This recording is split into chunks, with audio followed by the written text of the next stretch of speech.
course, I've read about the persecution of Falun Gong practitioners in the newspapers, but it was actually meeting some Falun Gong practitioners and hearing firsthand their experience that made me realise we needed to do more to raise the world's profile to this issue.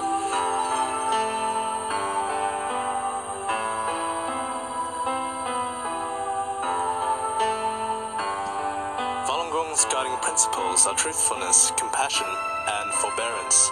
The practice is peaceful, non-political, non-religious, free of charge, and of great benefit to practitioners' health and moral standards.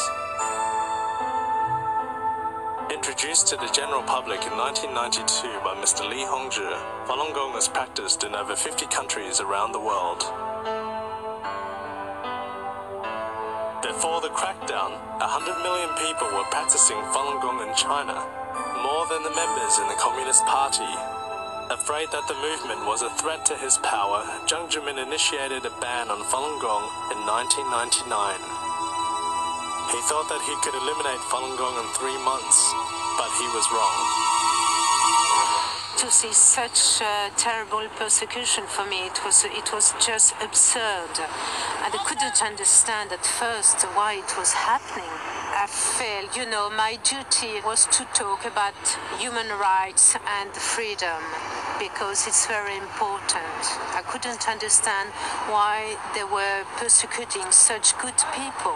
The persecution is very, very severe. For example, with Falun Gong, you have thousands of people who have been detained. They have been sent to re-education camps. The leaders have got sentences from 2 to 18 years. The normal practitioners have been given re-education sentences of up to 3 years. They have been subjected to torture. There have been over 200 deaths in custody. And all this for the peaceful expression of their freedom of belief, which is guaranteed in the Universal Declaration of Human Rights, which China is a party to.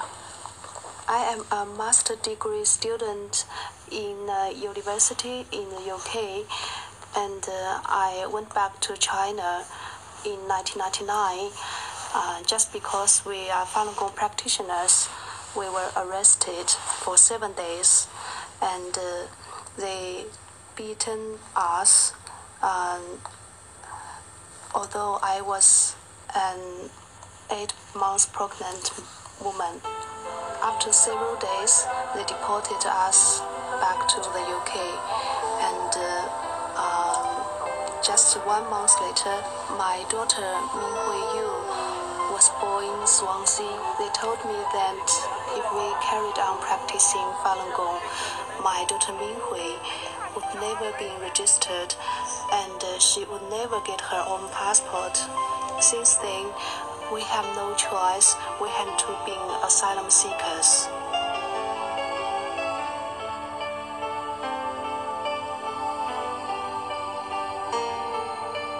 They did not register Minghui on the passport of Zheng Fang Mo or her partner as a Chinese citizen. So I've been trying to establish the citizen status of Minghui, and I think it's not right that any young child, obviously, is denied the right of citizenship, which is a fundamental human right that it should be open to us all.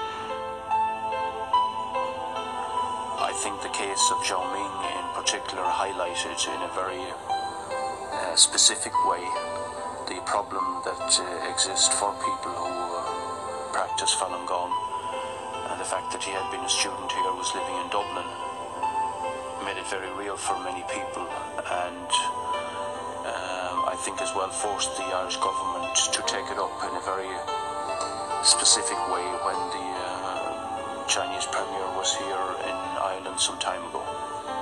He's been in prison in a labour camp in China since May 2000, and he was just recently released on March the 12th from Tuanhe labour camp near Beijing.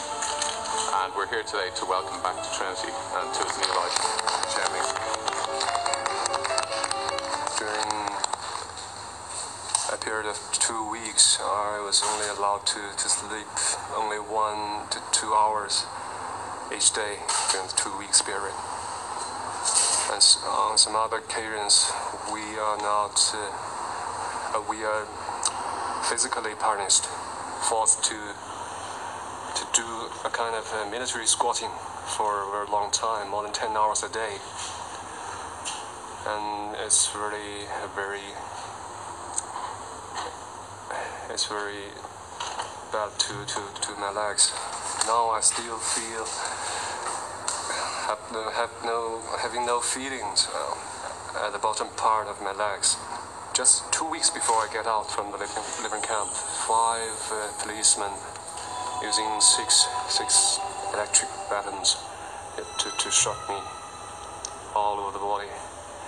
And the electricity is over at least 30,000 volts.